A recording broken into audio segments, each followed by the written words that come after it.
Hola, hola, hola. ¿Cómo estáis? El Señor os bendiga. Muy buenos días, muy buenos días. Continuamos con nuestro recorrido por el libro de los números, ¿sí? Y hoy nos toca ver el capítulo 13 y 14. El 13 probablemente sea el capítulo más conocido de este libro de números. ¿Por qué? Porque es un capítulo que marca la historia de Israel de allí para adelante y que de alguna manera ha señalado y es todo un símbolo de lo que la falta de confianza en Dios puede producir no solo en una persona, sino en la persona, en su familia y en el pueblo en el que esa persona habita, ¿sí? Aquí vemos una situación bastante difícil de comprender bíblicamente, pero muy fácil de entender psicológicamente. ¿Por qué? Por una sencilla razón. Nosotros somos, los seres humanos, muy perceptivos. Cuando vemos algo, identificamos algo, automáticamente percibimos si eso puede ser peligroso o no, ¿sí? Y normalmente nuestra reacción frente a lo que vemos condicionará la acción que tendremos más adelante, ¿sí?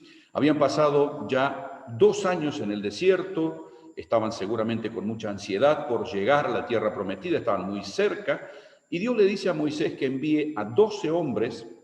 Siempre he tenido curiosidad de por qué no fue Moisés, no lo sé, ¿sí?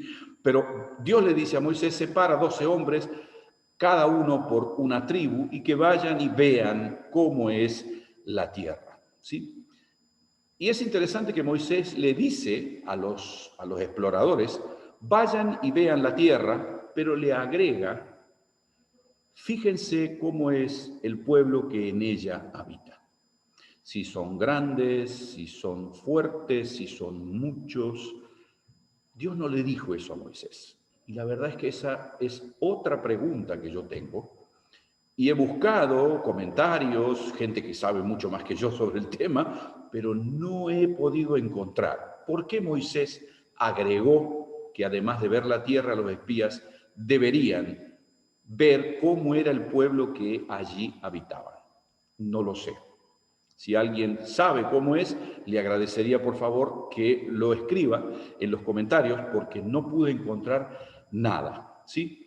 Y aquí hay estos dos grupos, de alguna manera, porque van 12, pero claramente hay dos grupos, ¿sí?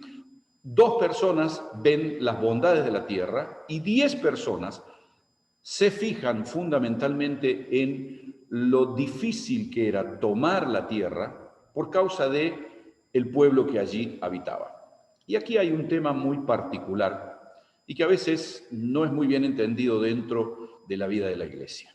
Aquí hubo literalmente democracia, ¿sí? 10 tomaron de alguna manera más poder que 2. El tema es que los 2 estaban acertados y 10 estaban confundidos, 10 estaban equivocados, ¿sí? Yo creo que hay cosas en la vida de la iglesia que pueden ser democráticas, ¿sí? Que en qué fecha vamos a tener los bautismos, por ejemplo, ¿sí? Eso no es un problema. Pero cuando llegamos a temas teocráticos, donde el gobierno debe ser por la escritura, ahí no podemos tener democracia. Ahí tenemos que tener teocracia. Ahí el gobierno tiene que ser ejercido por la palabra de Dios y no por la mayoría. Porque la iglesia no fue, no es y nunca será democrática. La iglesia debe ser gobernada por la escritura y no por los hombres. No me cansaré de repetir desde cada vez que tengo la responsabilidad de compartir la palabra. Hermano, si usted está viendo que yo me estoy saliendo de la escritura con lo que estoy enseñando, por favor, corríjame, porque mi mayor preocupación es no salirme de la escritura. Esa es la gran cuestión, ¿sí? En definitiva, los 10 que son mayoría dicen que no van a poder conquistar la tierra. Es más, era tal su percepción negativa de la situación que ellos dijeron que se veían a sí mismos como langostas, que los habitantes de la tierra eran gigantes y se veían a sí mismos como langostas, y no solo que ellos se veían a sí mismos como langostas, sino que los habitantes de la tierra también los veían a ellos como langostas. Ahora, yo pregunto, ¿será que alguno de ellos le fue a preguntar a los habitantes de la tierra cómo veían a Israel? No, pero muchas veces nuestra imaginación nos juega una mala pasada, ¿sí? En primer lugar, todos reconocen la bondad de la tierra, pero algunos centran su atención más en las dificultades porque no colocan a Dios en la ecuación. Ese fue el tema. Y lógicamente, cuando nosotros pensamos, cuando hay ciertas situaciones que Dios permite, Dios tiene propósitos y desea llevarlos a cabo y nos invita a que lo hagamos. Por eso a mí me inspira muchísimo el Salmo 37, versículo 5, dice, encomienda al Señor tu camino. Confía en Él y Él hará. Y hay un detalle muy significativo en esto, y es el hecho de que estas 10 personas que no creen en Dios, que son incrédulos, que son ingratos, estas personas, dice el capítulo 14, que nuevamente el pueblo se queja y hace lamento, y literalmente ellos repiten actitudes de incredulidad y de ingratitud, que en realidad ese era el problema del pueblo, desean volver a Egipto, cuestionan el liderazgo de Moisés, y aquí vemos también la actitud del líder frente a la queja.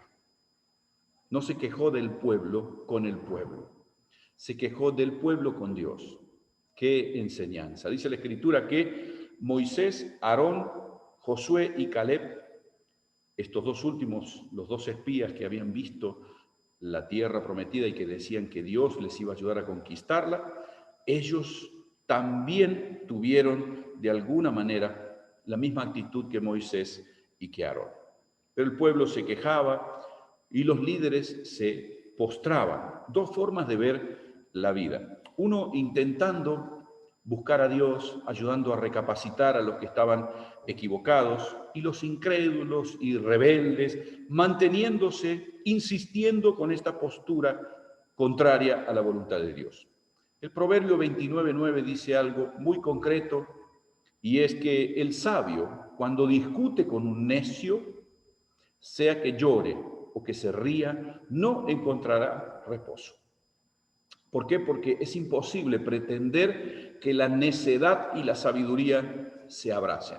Es imposible porque el necio ya cree que es sabio. Y ese es el grave problema que encontramos en la Escritura, ¿sí? Por eso mismo no hay forma de provocar sabiduría en un necio, ¿sí? ¿Qué es lo que sucede allí? La consecuencia es la esperada. Dios perdona, pero castiga, ¿sí? Y aquí se ve algo muy interesante. El pueblo que había visto la mano de Dios obrar, pero ahora la estaban menospreciando, en esta oportunidad sufriría las consecuencias de su fidelidad. Y dice el versículo 30 que Josué y Caleb hallan gracia a los ojos de Dios. Pero los demás, todos los demás, de más de 20 años, vagarían durante 40 años en el desierto.